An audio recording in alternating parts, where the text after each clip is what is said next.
Welcome to the InnovaBuzz podcast, where our job is to help you build visibility, professional credibility, and connection with your ideal client by putting the human at the center of innovative marketing, so you can build and strengthen an engaging, enduring relationship with your ideal clients. I'm Jürgen Strauss from InnovaBuzz, and I'm honored that you're here with me. If you haven't joined our wonderful marketing transformation community yet, go to innovabiz.co and collect your free gift as well. Do subscribe to the show and also leave a review because it helps others find us.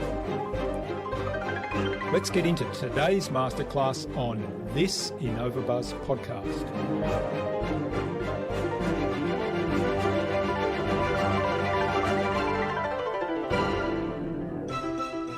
So often when people are thinking about their messaging, they think about, I need to make sure that you understand what I do. And it's not about what you do. It's about what you do for your clients. So it's a subtle shift, but it's incredibly, incredibly important. If you cannot articulate the thing that you're doing for other people, how it's supporting and helping other people, it doesn't matter how many years in the business you've had. It doesn't matter how many degrees you have. It doesn't matter how many certifications you have. It's just going to be fluff in comparison to being able to say, this is a problem that I have helped solve numerous times for lots of different people, and I've solved it for people like you. Is that something that you'd like to talk more about?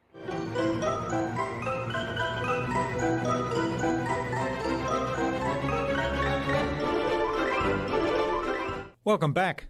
I hope you've had an awesome week so far. Now, if you haven't yet listened to my recent conversations with Janine Garner, the author of Be Brilliant, and with Steve Blank, the creator of the Lean Startup Movement, then do check them out. But stay here first, listen to today's conversation before you do.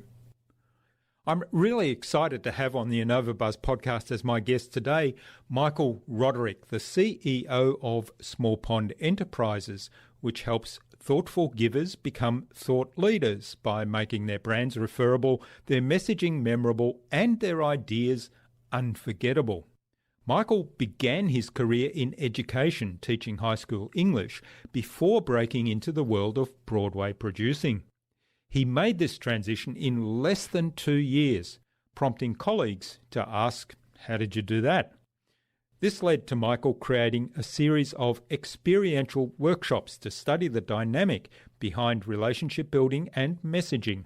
Now, Michael speaks and consults on how individuals and companies can create referable brands for themselves so they can be top of mind for partnership, media opportunities, and much more.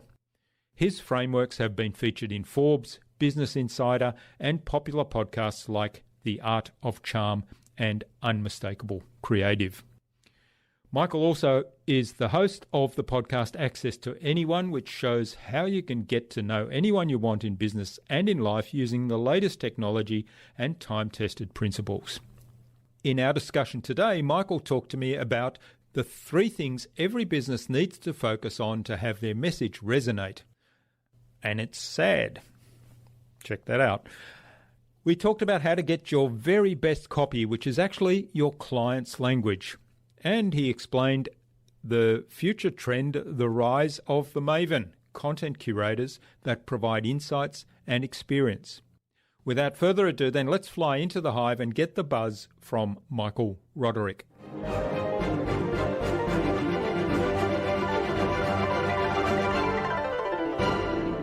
Hi, I'm your host, Jürgen Strauss from InnovaBuzz, and I'm really excited to welcome to the InnovaBuzz podcast today from New York in the USA, Michael Roderick, who's the CEO of Small Pond Enterprises, which helps thought givers become thought leaders by making their brands referable, their message memorable, and their ideas unforgettable. He's also the host of the podcast Access to Anyone, which shows you how you can get to know anyone you want in business and in life using time-tested relationship building principles. Welcome to the InnovaBuzz podcast, Michael. It's a real privilege to have you as my guest. Thank you so much for having me. I'm excited to be here. Jason Van Orden, who was our guest on episode 275, suggested that we have you on the podcast and introduced us. And then recently, Jeffrey Madov, who was our guest on episode 320, also suggested that we have you on the show to have a conversation. So I thought, Oh, that's awesome. it's definitely time to have you on. So big hello to both Jason and Jeffrey. Yeah, they're amazing, amazing individuals, and always happy to hear from them. Now, you've got a very interesting background. You started off as an English teacher and you then became a Broadway producer, and then you went into networking and relationship building for businesses. So I'm really interested to hear a little bit more about how that transition came about, and then, of course, talking about, in particular, messaging and turning ideas into something that could be a business or a product or a service to others. So what kind of were some of the key moments in that journey? Sure. So when I was teaching, I was also doing a lot of theater projects, right? So I was always directing something or producing something on sort of the smaller levels. But there was a point where I was starting to raise money for the smaller projects, and I came up with this idea to actually bring a ton of theater companies together and host basically a networking event. It was kind of my first foray kind of into that Mm. world. And when I did this, I started to get to know just all of these different people within all the theater industry. And I learned that Broadway in particular is very, very focused on the aspect of credit. So most of the time, when a producer is trying to become a producer on Broadway, they'll go to another producer who's at a higher level and they'll say, I will raise this much money for you if I can get credit, meaning, can I have my name on the show, right? So my name either above the Mm. title or below the title based on how much money gets raised. So when I saw that, I realized that that was kind of the main hurdle for a lot of people, was they had to negotiate with another producer on this aspect of getting credit. So what I did instead was I went to producers and I said, I'm actually not interested in credit right now. I just want to get better at raising money. And what happened was all of these producers started giving me deal flow because I wasn't asking for the credit. I was just asking for the opportunity to get out there and sort of test raising money. So when I went to investors, it wasn't just a case of saying, like, hey, I have one show and I'd like you to invest. I had a portfolio. So even if somebody said this show wasn't a fit, I could be like, here's Mm. four other ones. Yeah. So I ended up proving myself in terms of raising money very, very quickly in the industry. And then I would have producers come to me and say, hey, would you be willing to raise money for our show? And I'll offer you a credit. So I ended up getting my first Broadway credit in less than 2 years because of that model, because of the fact that I actually started by not asking for credit. Hmm. So was that by design that you did it that way? I was just really, really interested. I had no idea that it would move as quickly as it did. Mm. But I have always been the type of person that is interested in looking at a different angle for how things work. So I'm always looking at companies and organizations and looking at the vulnerabilities, the things that we don't necessarily think about. And in most industries, what happens is everybody's trying to sort of cram themselves through the same door, when many, many times there are way more windows in the house, right? So I'm always looking for the windows. Like, I'm always looking for what are the things that people are not necessarily paying attention to, and how can I test that? And I go often by my own experience. So if I have an experience and I don't like that experience, I ask myself, what would I do differently to recreate that particular type of experience? So even in the relationship building space, I founded a conference that I ran for a number of years. And my problem with conferences for years was this aspect of people looking at your name tag and judging you, right? They would look at your name tag, and they'd be like, well, you're not important, and just kind of sort of go their way. So when I did my conference, I made it so that there weren't any titles on the name tags.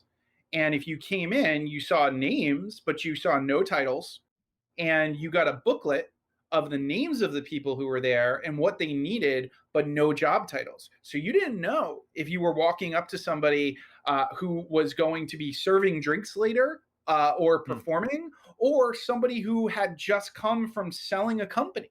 You had no idea. And I've always just been very, very big on this aspect of, you want to get to know people as people, because people love to feel useful. They hate to feel used. And when you start to frame things in the context of hierarchy, and you're like, well, I got to know this person and to get this and all that kind of stuff, it doesn't really work, right? And people then feel like they're tools as opposed to a part of your story. And you want people to feel like they're a part of your story, because that's what will motivate them to actually help you and support you in your own ventures. Yeah, that's fascinating. So with that also, I imagine it's a safe space for people to actually then share ideas or talk about opportunities, or because they're less focused on who, well, on what you are in terms of where you are in the pecking order of some hierarchy. Exactly. And it changes the dynamic for people of influence in an environment like that as well, right? Because if you have a name tag and you have influence, you're an investor, you're at a higher level, then a lot of the time when you go to an event, all these people are coming to you and asking you for things because they expect that you have the resources, that you're just going to solve everything for them and sort of fix it. So when you change that dynamic and nobody has that title, the person who's normally just bombarded with people asking and trying to get things from them actually gets to be a human being for once and not feel feel like a slot machine. And that whenever Broadway producers or people who are aspiring Broadway producers would come to me, the number one question I would always get would be, how do I find investors? And my answer was always the same: you stop calling them investors. These are people. These are individuals. They have all sorts of different motivations for doing the things that they do. They're not just checkbooks. And the more that you understand that, the more that you understand that these are individuals who have a desire to be a part of something, and you focus your offers and the things that you're putting together around what's interesting to them, the easier the process is going to be, because nobody likes to be pitched on something that they're not interested in. Yeah, that's a really important marketing principle there. I think that I often say that when we talk about leads and prospects and so on, I say, well, they're people, and Yes. and also if you give them what they're interested in, they're much more likely to pay attention. Mm-hmm. All right. Now, you talked in one of your recent emails, and I'll come back to the daily email bit and content and so on in a little moment. But in one of the recent emails, you talked about relationship retention versus relationship expansion, which I think is kind of a related topic to how you've described, building those networks and treating people as people, and then actually getting a result much faster than you perhaps would have done through conventional means. So talk to us a little bit more about the concept behind that. Sure. So we have a focus in the business world on the idea of customer retention, right? So we're always talking about this idea that it's going to take you way more time to find new customers than it is to just keep the customers that you currently have, right? And just like make them happy and take care of them. But the thing that we often forget about is relationship retention. And relationship retention means that if I meet you once, you don't just become a connection on my LinkedIn and a part of my quote unquote Rolodex, right?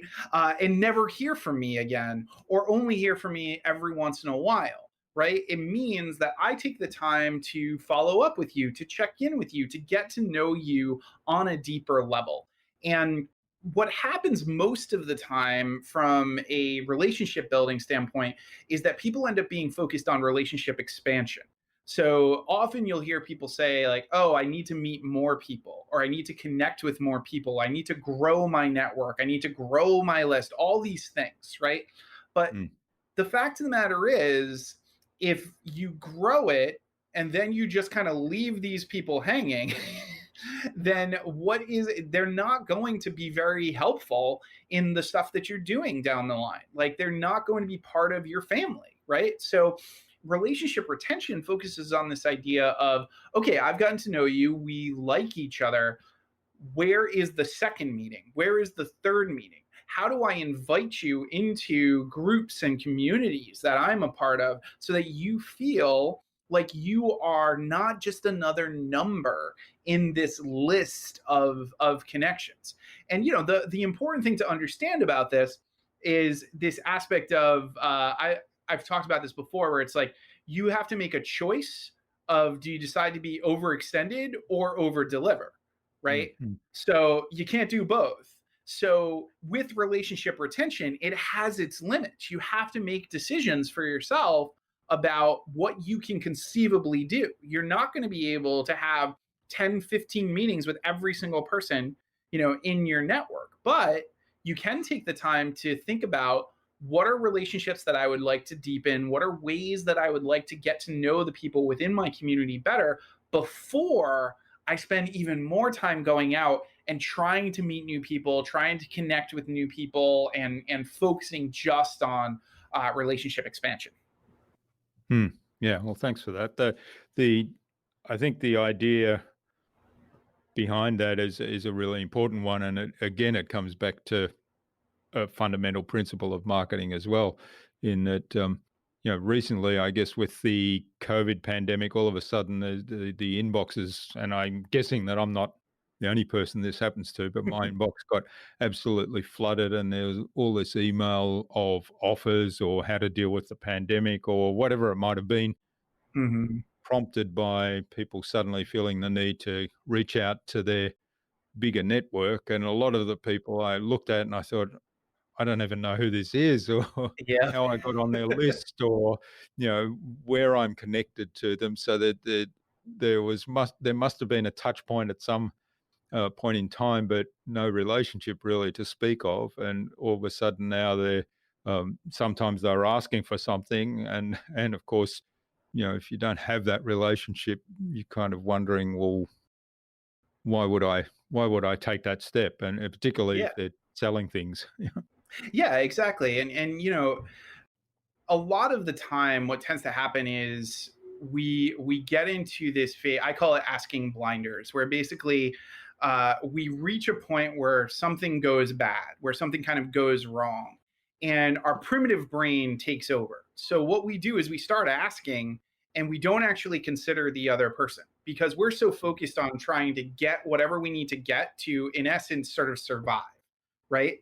And if you think about it, when everything hit with COVID and the pandemic, and some people, lost their entire industry overnight, right? Some people ended up having clients that, maybe they had year-long contracts that suddenly got cut in half. Like, all these different things happen. Primitive brains everywhere were on fire, right? There were tons of lizards running around, right? Everybody's like, oh, we have all Everybody's these back in people. survival mode, right? Exactly. So what are you going to do in survival mode? You're going to have those asking blinders, where basically what you're going to do is you're just going to blast everybody and be like, I need help me, so, etc.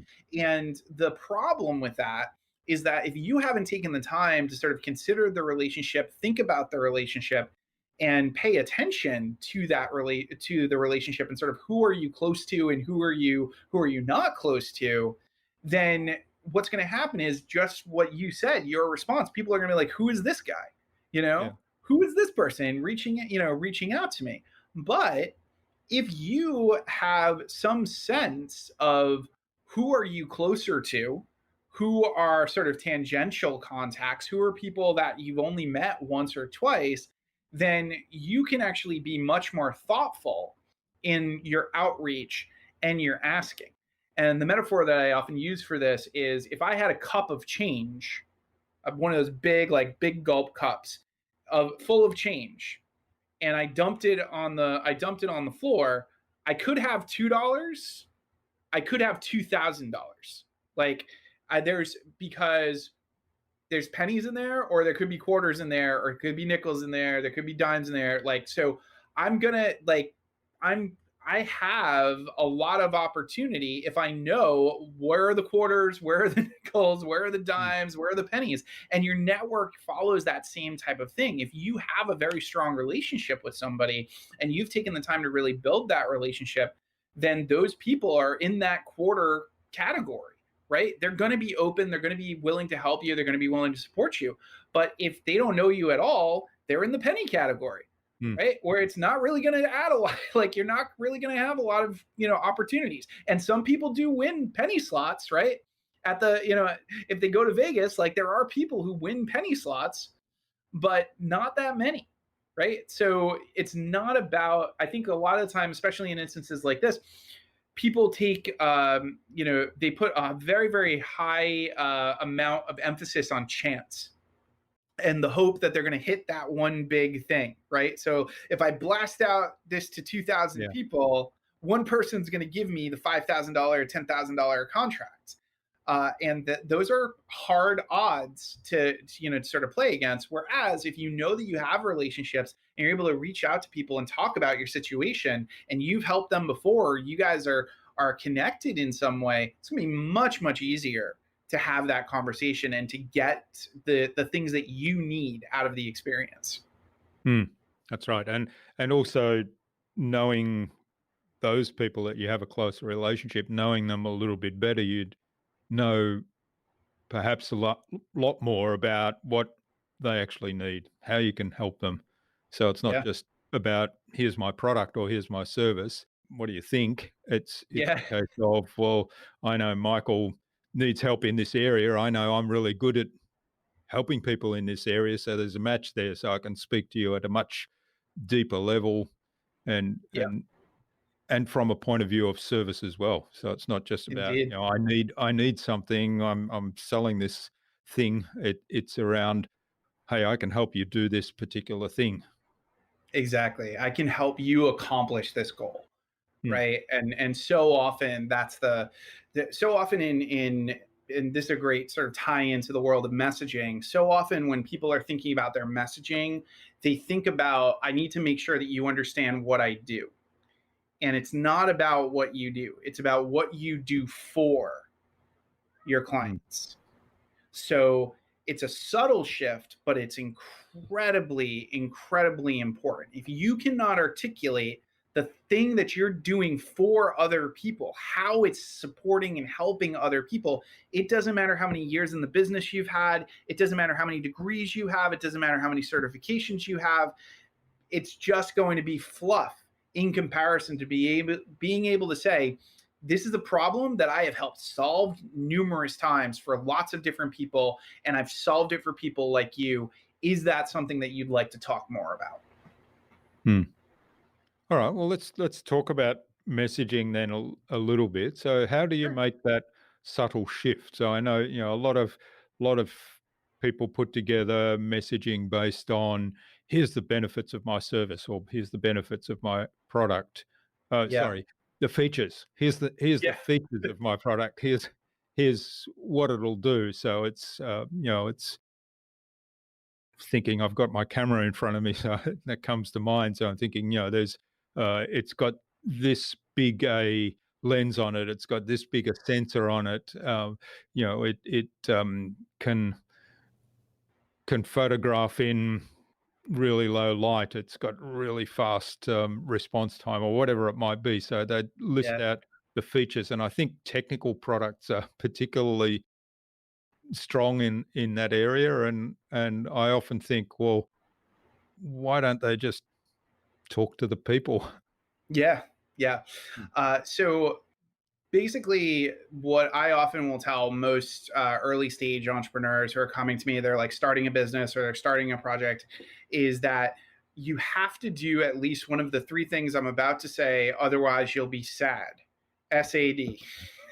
And that is solve a problem, alleviate pain, or decrease friction. So if you want to start to shift the way that you're talking about what it is that you offer, you have to first start with, what problem am I solving for people? What is the issue that they have, and what is the problem that I'm solving? Once you've gotten a handle on that, and you're like, okay, I know that I'm solving this problem, then you can go deeper and say, what pain does this problem cause? Why is this person in pain? And how am I going to help alleviate that pain? So if you take the time to think about, like, okay, this is the problem, but what causes this person to suffer? Then you're going to get a much, much clearer idea of how you're solving the problem and how you're helping to get rid of the pain. And then if you're able to say, you know what, I can do this faster. I can do this in less steps than other people have, or I can do this in less steps than something that's going to take you a really long time, then you've just added another layer to that value for the other person. So when you do that and you really focus on those things, you really focus on this idea of solving a problem, alleviating pain, and decreasing friction, then you're able to say, okay, now I know what I'm doing for others. And if you want to get it validated, you can go to prospects or individuals that you've worked with, and you can say, this is what I think I do. Yeah. Do you agree? This is a problem that I think exists. Do you agree that it's a problem? This is a pain that I think exists. Do you agree that it's a pain point? And is this friction? Is this actually annoying to you? Does this take you a really, really long time? Right? And if you do that, they're sometimes going to give you all sorts of information. And I often will tell people that some of your best taglines and some of your best copy is in your clients' mouths. It's not yours. Yeah. Like they'll say to you, oh man, I wish da da da da da. And all of a sudden you've got a tagline or you've got a really fantastic statement about the offer that you have and the thing that you want to put out into the world. And the more that you focus on that kind of language, thinking about things from that angle, you're going to get way more attention because people will have this moment where they're like, oh, you're talking about me. You're talking about me. And one of the things that a phrase that I often use that basically just like anybody who's a prospect or has been a client or has turned into a client has like shifted during this phrase is I say that as thought leaders, people sort of in the thought leadership space, one of the most common things is deprioritizing packaging your intellectual property. So taking the time to actually take your ideas and say, like, how am I going to package this? Am I going to turn it into a book? Am I going to turn it into a program? How do I take my ideas and turn them into something that other people can talk about? And when I say deprioritizing packaging your intellectual property, all of a sudden I have this like gut reaction from people where it's like, oh my God, yes, I've put off that book. I've put off creating this, etc. So I know if they have that reaction that we should get into a further discussion about what we can do in terms of making this referable brand and helping them build out that thought leadership. And if you are trying to come up with the best messaging for yourself, you want to try to find those phrases that just like they get that person to connect directly with that pain and say, okay, yeah, we need to talk more. I think that that's the thing. It's like that. The metaphor that I often use is when you're thinking about selling or pitching or sort of presenting anything, think about going to a cocktail party. There are two types of servers at a cocktail party. There's the person who jams the cocktail weenie in your face and is like, do you want a cocktail weenie? And you're basically like, no, get that away from me. I'm not interested. Sometimes even if you're hungry for a cocktail weenie. And then there's the server who walks by you with a steaming plate of cocktail weenies, lets you like smell it, and then keeps walking. And you're like, no, and you reach out and you go and you grab the cocktail weenie. And that's what you want to do. When you're pitching, presenting, you want to leave those breadcrumbs and have somebody say, I need to talk to you more. If you create curiosity in the mind of the other person about what you could possibly do, you are going to have a much easier time with any pitch, with any sale, with any presentation of value. If you can get people to say, oh man, I am so curious about what it is that you could do, how you could solve that problem. I need to know more about you. The second that you're able to do that, the rest of the process becomes significantly easier. Yeah, well, there's lots of fabulous advice in that little story there, and the sad metaphor. I really like that.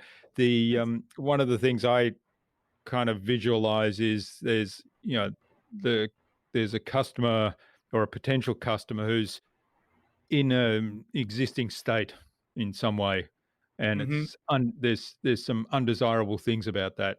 So that's the problem. And then there's a place where they want to be. So they want to achieve something. It's a goal they have, or they want to basically transition from this undesirable situation to their desired situation. And if you can deliver a bridge that takes Mm-hmm. them there, that's really the product or service you have. So it's focused on their problem, like you say, solving their problem and alleviating the pain and making that transition.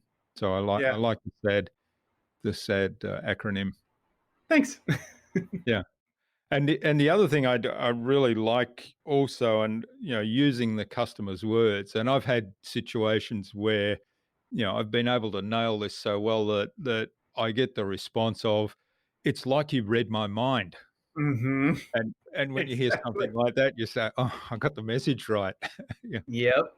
Yep. Mm, And it's one of those things where, going back to sort of the pandemic scenario, what I like to say about it is that this is the golden age of customer development, because everybody's home, look, reading their email, listen, like everybody is willing to talk to you right now about their problems. So if you're mm, trying to learn more about your products, learn more about your service, you want to do interviews with people to understand pain points, there are plenty of people who are happy to hop on a call with you right now and have those conversations, because they're not as busy as they used to be, in terms of they're not traveling, they're not doing mm, nearly as much as they used to as they used to do. So this is a really amazing time to be able to have those conversations with clients, prospects, people that you've always been interested in getting to know better. Like, this is a really, really wonderful time for all of that. yeah, yeah. And of course, that's one of the principles behind your podcast, isn't it? Access to anyone. Yes. Yeah, it's access to anyone. The interesting thing about that concept is that most of the time we focus on the idea of access, right? So like we're always thinking about like, how do I get in front of, or how do I get my foot in the door, and all these different types of things. Mm, But what I've learned is that interest is far more important than access. I can get in front of anybody if I spend enough money. Like, that is just the way our world works, right? Like, I can buy a ticket to sit next to somebody that I need to meet. But if they don't want me sitting next to them, the game is over. So it's my job to create interest. It's my job to have that person say, wow, I need to know more about this person. I need to get to know you. I need to spend more time with you. And when you're thinking about this idea of access to anyone, it's really about figuring out what is of interest to them, what are they excited about, and figuring out how is there a relationship there. And in some cases, it's a service based thing where it's like, I can help you accomplish this, and there's an actual like business relationship. And in some cases it's literally just a we're going to help each other out relationship, where literally mm, it's just like, you have a certain amount of expertise and you're just like, I'm going to give you some advice. Or some people and you're like, you know what, I think these people will be really good to talk to. I think you'd have mm, a great time. And you just sort of help them out and support them. I think that one of the biggest mistakes that I see in relationship building is this dynamic of, there's been so much that has been taught about reciprocity.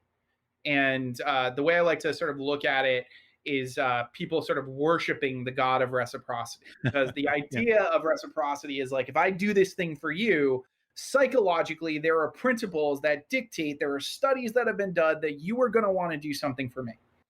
But what we forget about is the fact that every single person has their own impulse around reciprocity and their own timeline around reciprocity. So I'll start with impulse.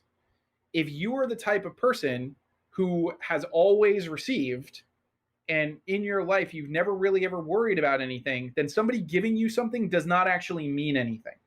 So your level of reciprocity is not going to be as strong, because you're going to be like, well, I just get things. Like, that's just the way my life works. But if you have had struggles and there have been people who have jumped in and helped you and solved problems for you when you were down and when you were out, then your sense of reciprocity, your impulse of reciprocity is going to be significantly stronger. So for you, if somebody does something or gives you something, you're going to feel like it's like a hot potato and you're like, I got to give it back to you, right? I got to support you. But we don't know what impulse somebody's going to have. And that ties to the idea of the timeline. Different people have had relationships where they've been burned. So they actually create a timeline around reciprocity where they say, I'm going to get to know you before I give anything back or before I help back, because I don't know if I can trust you because somebody else kind of messed with me before on this reciprocity side of things. So the mistake is you get all these people teaching, give and it comes back to you, and like, do this for this person and then you'll, expect this thing. And, there's all this like strategy that's presented in the relationship building sort of networking world. And none of that makes any sense. What makes sense is helping other people do the things that they need to do, supporting them and helping them achieve the goals that they need to achieve, and making sure that people know what it is that you need. They will select, they will say, I want to help you or I want to support you. But you should never expect that if you've given to somebody that they're going to give back to you, because then it's not a gift. You have basically engaged somebody in a transaction without them knowing that it's a transaction, right? A gift is, I give you something and there's no expectation of return. You go about your life, you do whatever. But if I say, I'm giving you something, then I come back to you and I'm like, hey, I did that thing for you and I'm kind of expecting then you were involved in a transaction and you just didn't know it. And I tell people that all the time who are in the giver space. Like, if you love to give and you love to support, there are a lot of people get burned out on it. And they're like, oh, I've done so much for this person and they've never done anything back for me. And I'm like, well, they thought you were giving them a gift.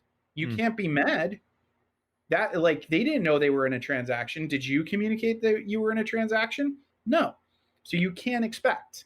You have to just help support, make sure that people know what it is that you need, and the people in your life who want to support you will come forward and support you, and it will be based on their reciprocity impulse and their reciprocity timeline. Yeah, I've never heard anyone explain it like that. That's really fascinating, and I think it comes back to the core principle. That I kind of feel as though if you're going to give somebody something, to say, well, Michael, I'm going to help you out here. I've got something I think might help you in your current situation. Here you go. It's, my philosophy is, if I do that, there's no expectation at all on my part. I mean, I'll give that to you because I believe it can help you at the time, and you've articulated a problem that I think I can solve for you. So I'll give that to you. Now, if it's like, hey, I've got this service that's this charge, I think that can help you. Well, then I'll have a conversation with you. Then it becomes a different relationship. But if it's something where I say, hey, I've got this thing that I'm happy to give away to you to help you out with that issue, then I don't have any expectation. So, and for me, it's kind of, there's two things about that, because first of all, that is the spirit of giving, because it's a gift, right? If I give you a birthday gift, I don't expect when my next birthday comes around, I say, well, where's Michael? Because I gave him a gift last time he had a birthday. So that's not, to me, that's not how gifts work. And the other thing, of course, then is, if I give you a gift without expectation, then I won't be disappointed. Yep, exactly. There's, it's expectation basically creates so much stress, right? And if you look at it in pitching, if you look at it in sales, etc., expectation is the thing that can just completely kneecap you. So if you go in with an expectation, I'm expecting this is going to be a slam dunk. This call is going to be a layup, with this client or whatever, and then it tanks, you're like completely destroyed, right? Because there's so much stress around it because you had the expectation. But if you go in and you're just like, this is going to be what it's going to be, and and I'm going to do what I can do, and it's going to go how it's going to go, and you let that be the case, you're not going to worry. You're not going to get, you're not going to get in your own head. And a lot of times, like if you're trying to sell something, if you're going in with the expectation of, I'm going to close this, I'm going to sell this, that's right. Yeah. you're just going to feel crushed at the end of that experience if it doesn't go the way that you want.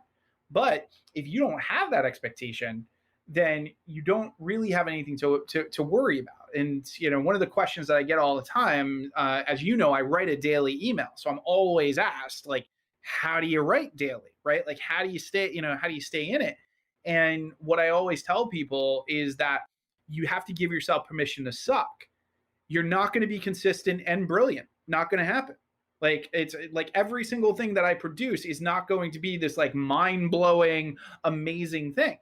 It's going to be market research, right? I'm going to get a sense of sort of like, what do people like to read and what do they not like to read? What causes, what makes things interesting. And I write, so there's the idea of give without expectation of return. I write without expectation of response.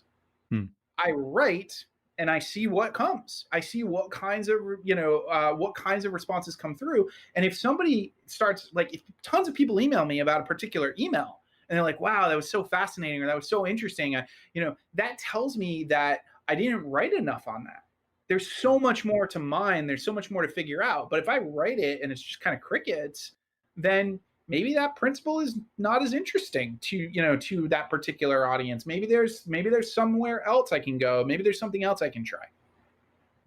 Yeah. And I think one of your emails, I don't know, it might have been the one that came in this morning, my time, we talked about, giving yourself permission to suck.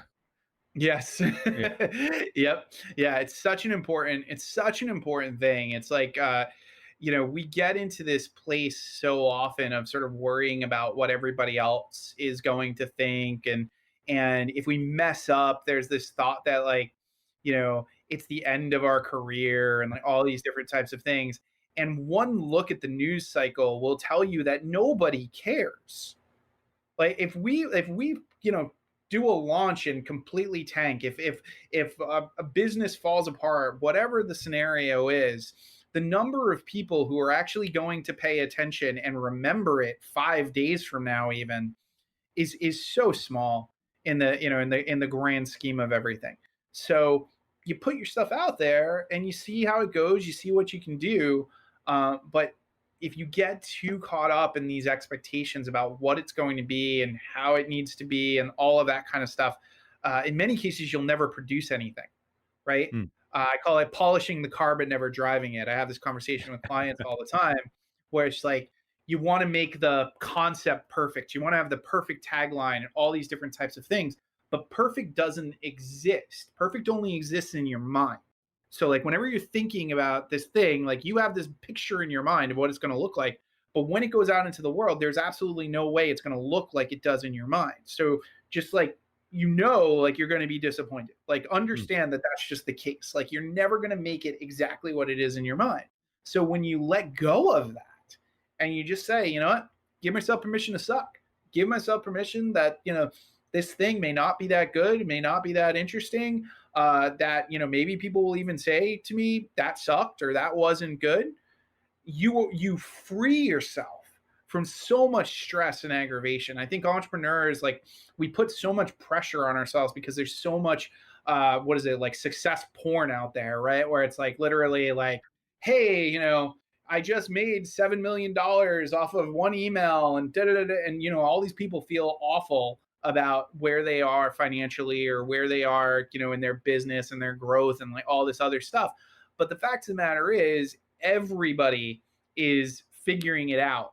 And whatever somebody thinks is like the way or the fix or whatever, going back to what we were talking about at the beginning, that's the door that everybody's trying to cram themselves through. There's tons of windows. Yeah. So there's lots of different definitions of success. Yeah, that's great. Um, I I did want to actually, we touched on the COVID situation earlier, and I think it'll be October by the time we publish this. Now it's July as we speak. So who knows where we are? Hopefully we'll Right. be coming out the other end of it. But if we look back at how long it's been going, that may be an optimistic hope.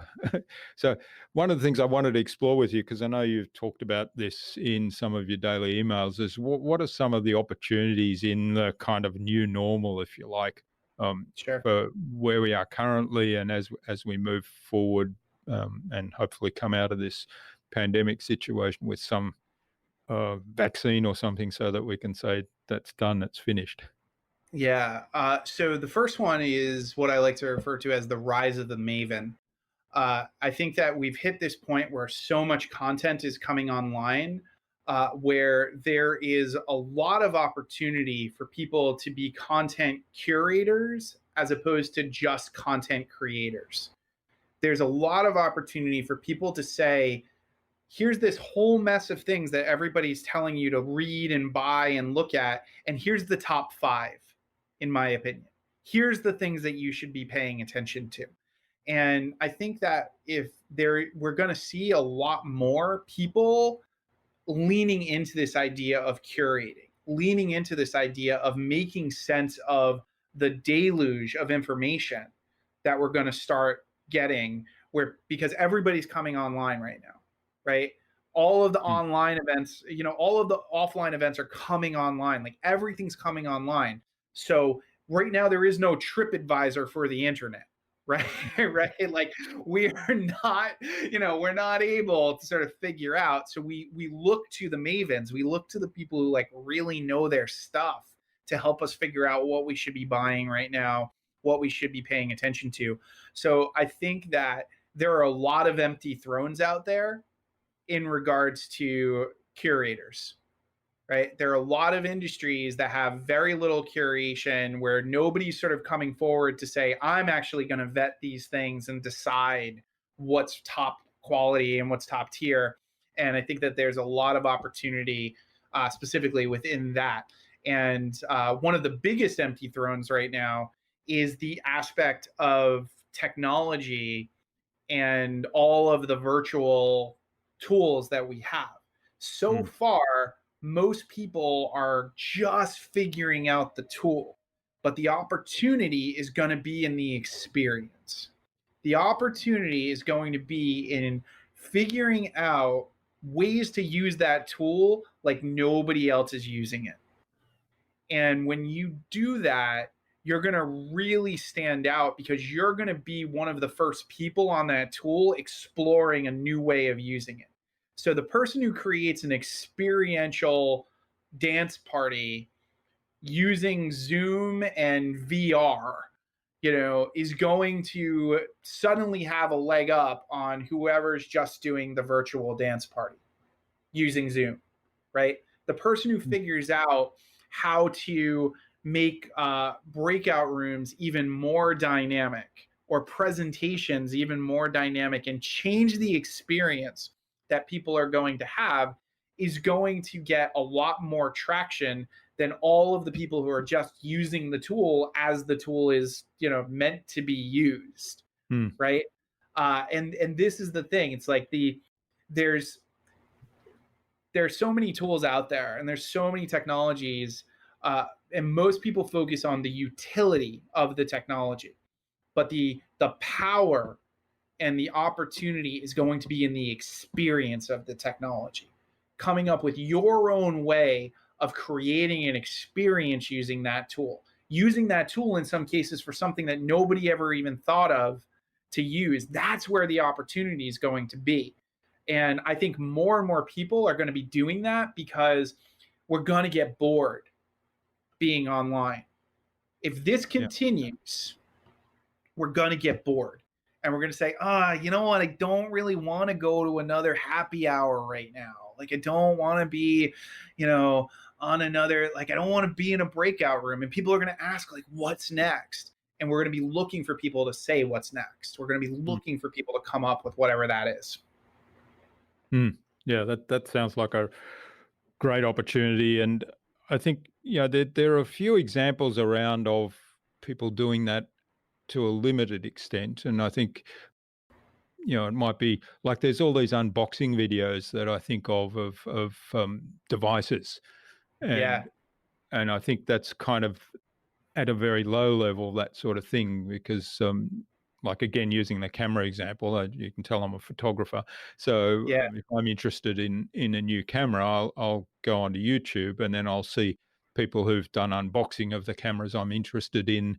They've put them through their paces. They give their opinion on these are the strong features, and these are the shortfalls of this particular model, and this is what I like about it, this is what I don't like about it. And so I've got a bit of a feel for them, and that saves me a lot of time. So I know one of the things you talk about is the idea of time investment. So somebody else has invested yeah, time in getting to know that device, and I can watch a short video, and all of a sudden I know as much as they do about that yeah, device, short of yeah, actually having held it in my hand. And yeah. so I'm at a different level, ready to make whatever decision I want to make in terms of purchase. Yep, exactly. And I think that, even with the like with tools, right? So if we think about photography, right? I know lots of people who are actually, starting to figure out like how are we going to do virtual photography, right? Mm. And like are we taking pictures of being on Zoom and like all these different types of things and presenting them as sort of part of our, thought leadership and our, our material. I can totally see instances in which there will be Zoom rooms for photographers that are basically filled. They're in a room with models and they're going to do virtual shoots. Like they're like I can see a world in which these things are going to happen if we keep ending up in the scenario where we have to stay home, because we will eventually figure out what to do next. Like even in the theater world right now, you can't be in a Broadway theater, but people are already starting to do plays over Zoom. Mm. But we're going to hopefully start to see some innovative directors who are going to utilize all of those technology tools and all of those things to basically create a play experience that we watch on Zoom or that we like interact with on Zoom. Like there's so many things that are potentially possible Mm. within all of this if we look at the experience that's being created by the tool as opposed to just the utility. Yeah, that's right. That's a really great example. And I think what comes out of that too is people, as they see, hey, this is actually possible to create a not the same experience. It's not the same, but a related experience to this, which is going to attract or be of interest to a similar audience. If I can create that, all of a sudden that opens up a whole lot of opportunities. So let's think out a year perhaps where COVID is history and we're back to some semblance of normal social interactions in person. We can go out to a theatre or a play or to a concert in live experience, but then having those virtual ones is another way to present it to a different audience, a bigger audience. So you're not limited by geography, for example. You're not limited by, well, if it's like a Broadway play, that might be quite expensive to go to, particularly if it's a new play, new launch, Yeah, a popular one. All of a sudden now it's available to people that don't have the financial means to go to the big Broadway theaters. exactly. Mm. Exactly. And that aspect of, leveling the playing field is something that is sorely needed. We're in a lot of the challenges that we're in because you have people who basically have made the decision to sort of accumulate as much wealth as possible at the Mm. expense of other individuals, right? So if we can start using technology and reimagining the idea of what it means to have an exclusive experience, right? And not have that exclusive experience just only be tied to price, then there's a lot of opportunity to just make it so that more people have access, more people have opportunities that they normally wouldn't have. And I think about how Disney Plus did Hamilton, and if you imagine, you could have paid through the nose, and you wouldn't have gotten any of the close-ups or the angles that you got from the fact that that show was shot, right? And you could actually see all those points on the stage. Like, you could get the best seats in the house to any production of Hamilton, but you would never have gotten all of those moments that they were able to capture in that particular way. So there's so many interesting opportunities there for expansion, and for thinking about, like, well, what are we doing to make sure that there is more access, and that it's not just about, only the top tier people get to go to these events and these things, especially if we get to a point where we are able to go out again. All right. Well, this is fascinating, Michael. I could go on talking ages about all these ideas, and there's a whole lot that I've got on my list here that we haven't actually touched on, but maybe we need to do a second episode. I think it's a good time to move on to the Buzz Round, which is our innovation round, and it's designed to help our audience, who are primarily leaders and innovators in their field, with some tips from your experience. So I've got 5 questions, and hopefully you'll give us some really inspiring answers today that'll motivate the listener to go and do something awesome as a result. Awesome. So what's the number one thing you think anyone needs to do to be more innovative? You want to go where you're awesome, not where you're ordinary. And what I mean by that is, a lot of the time what we tend to do is we tend to sort of go within our own circle and within our own industry, and we only associate with people sort of within that circle. So if we're teaching something or presenting something, then it's always kind of rated against whoever the leaders are in that industry. But if you go to an industry that doesn't know your world at all, then you're awesome. You're fascinating to those people. And the example I would use is, like, in a room of Broadway producers, we'd all be sort of basically rating each other on, like, which shows we got involved in, right? And it would be a very, like, one-up-ish kind of conversation. Whereas if I go to a gathering of finance professionals and hedge fund owners and folks in that world, I'm likely probably going to be the only Broadway producer there, right? And if I say I produce Broadway shows, to them, that's going to be fascinating. And they're going to want to talk about all the elements of that. So if you're trying to be more innovative, you want to go to these places where people don't know about your stuff, because you're going to be able to talk to them and hear other perspectives. And you're going to start to learn how to explain your world and your industry even better, because you won't be stuck in what I call the echo chamber of the enlightened, where everybody's kind of using the same language and saying the same things.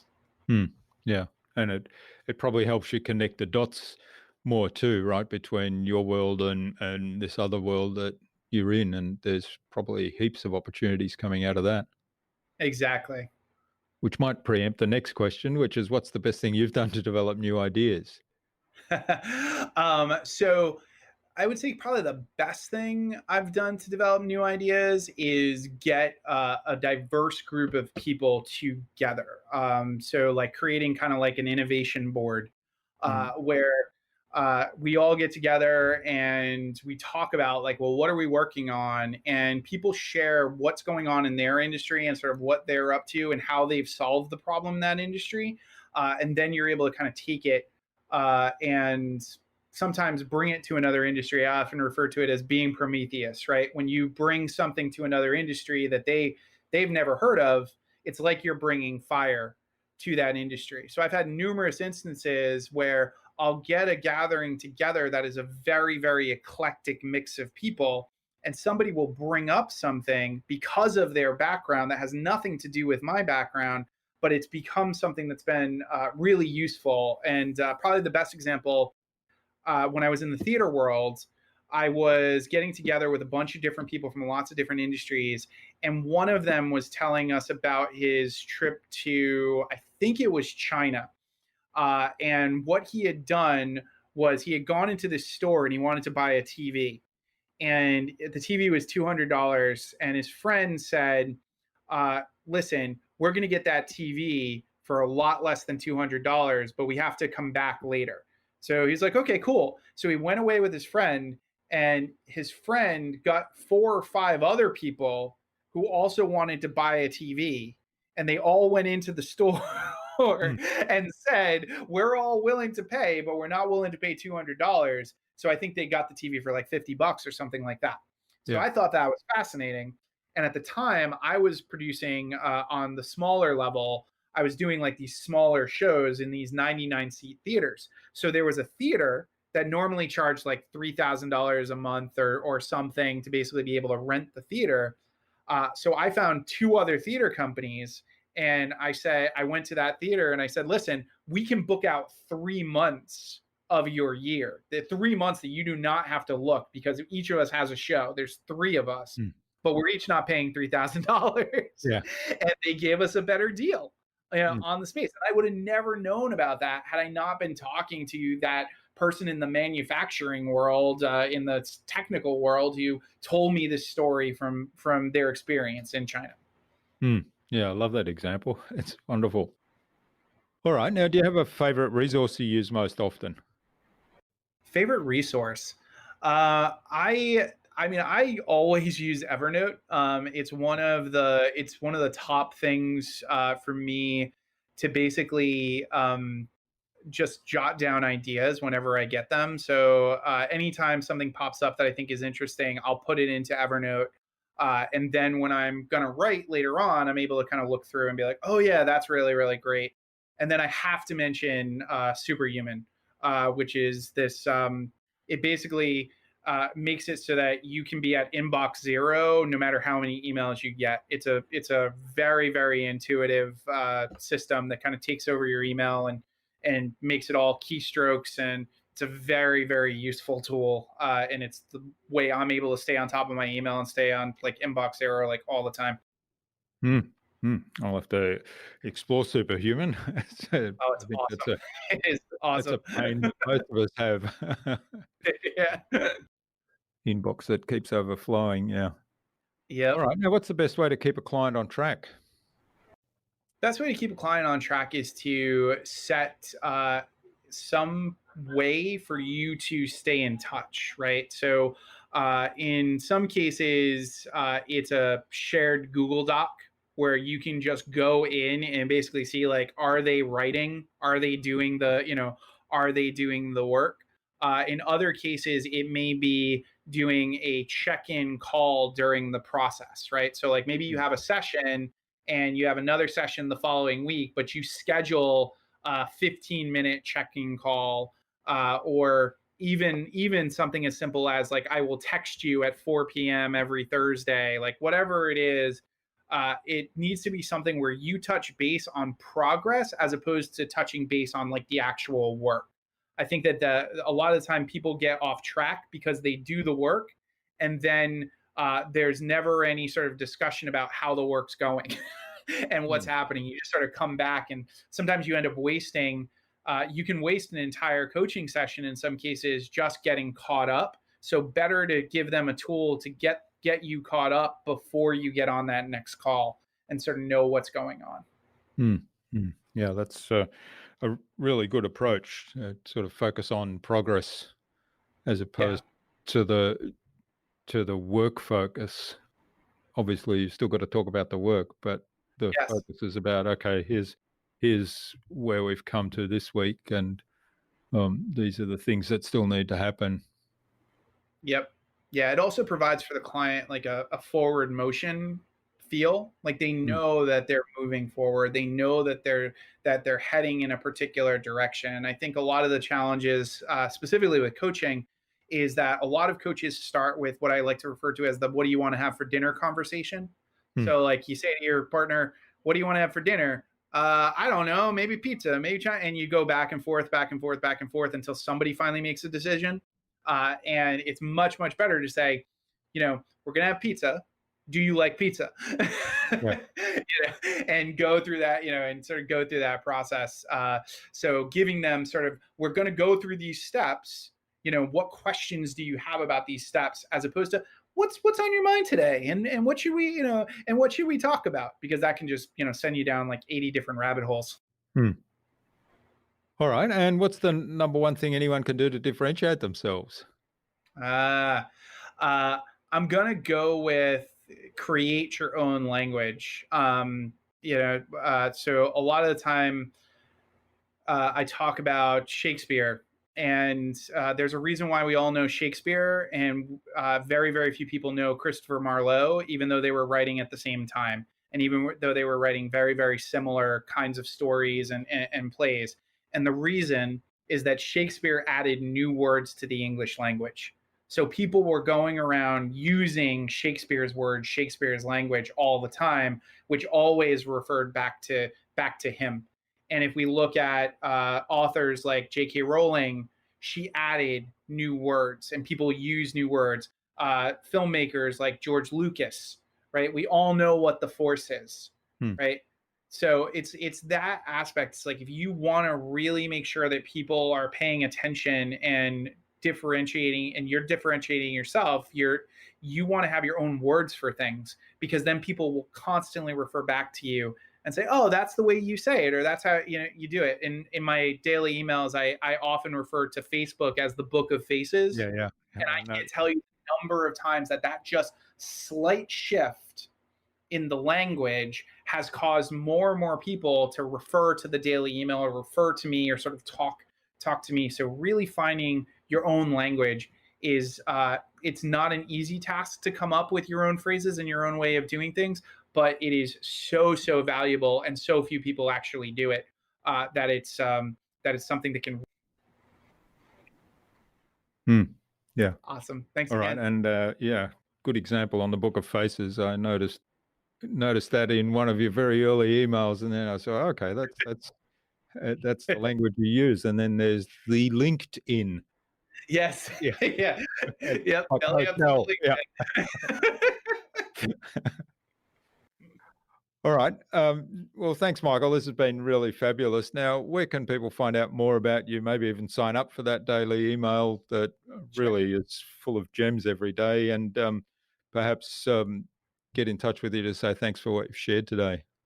Oh, thanks so much. Yeah. So I'm at smallpondenterprises.com. So they can go to the website, and there's a bunch of content on there. There's a bunch of different stuff to download. I also gave you a link to a tool that I call the Referability Rater, and basically, if they go there, they can be able to sort of test their referability. So it's a bunch of quiz questions that'll help you think about like how referable your brand is. And when they get the Referability Rater, you can decide if you want to join the daily email, or if you want to contact and have more conversation and all that kind of fun stuff. Okay, thanks for that, Michael. And we'll have links to the website and also to sign up for the Referability Rater on the show notes. So, do you have any parting advice you'd like to leave our listener today? So my favorite is that the keys to all the doors you need open are in other people's pockets. It's one of those things where a lot of the time we struggle, and we try to sort of figure things out on our own, and so often, whatever you're banging your head against, whichever wall you're banging your head against, somebody else has like just decimated it and turned it to rubble. So it's always worth it to reach out to the people in your world, have conversations about what it is that you need, because you just never know how they could help you. And most importantly, you're sitting there with lots of keys in your pockets right now for things that other people need. So have those conversations and see where it can all go. Yeah, I love that. Great metaphor. All right. Now, finally, who would you like me to chat with on a future InnovaBuzz podcast, and why? So I was thinking about this when you were talking about the photographer side of things. I have a friend, John D'Amato, who is a photographer, and specifically focuses in the world of thought leadership. And he has recently started to explore, like, how do you do this virtually?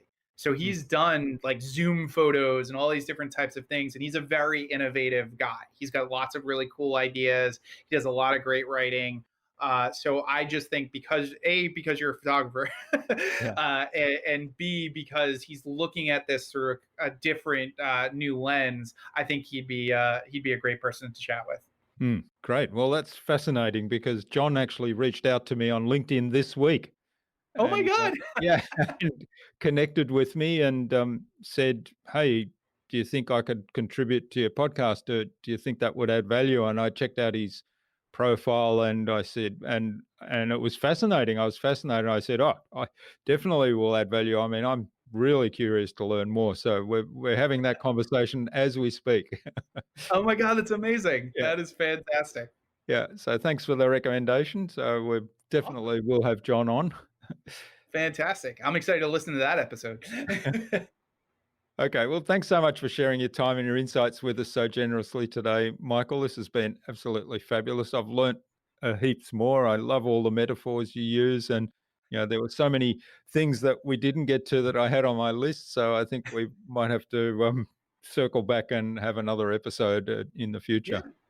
That would be great. I would love it. This was an absolute blast. All the best. And let's keep in touch. Awesome. Thanks again. Bye.